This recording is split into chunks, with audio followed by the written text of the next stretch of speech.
Last আমরা ট্রেনের সামনে আসলাম, ওইটা হলো আমাদের ট্রেন। আর এখানে সবাই রাখা হয়েছে, এবার আমাদের সিট খোঁজা হবে, সিটটা কোথায় আছে। এদের দুজনকে কি খুশি একজন, আরেকজন ঘুম পেয়েছে, সোনামা ঘুম পেয়েছে, আরেকজনের দাঁত ফোকলা দেখো না, এত খুশি গুল্লু। একটু কথা বলো মা, কথা বলো, কথা বলো, মন্দিরা চলে এসেছে, কথা বলো।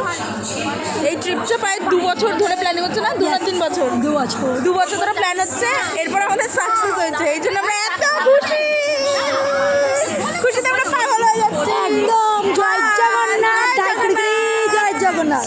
সবাই ট্রেনে উঠে গেছি, কিন্তু একটা দুঃখের বিষয় হলো গিয়ে সবার বগি আলাদা, বগি না সিট আলাদা আলাদা পড়েছে, তোমাদের দেখাই চলো। এখানে পড়েছি, কিন্তু মামা অন্য জায়গায় পড়েছে, মামা পড়েছে এইখানে, এখানে আবার এরা পড়েছে, এই দিদাগুলো পড়েছে, আর এখানে হলো আবার মাসিরা পড়েছে এই সিটে, এই সিটে মোমবাতি ঠিক করে জীবনে হবে। এই তো ধরেছে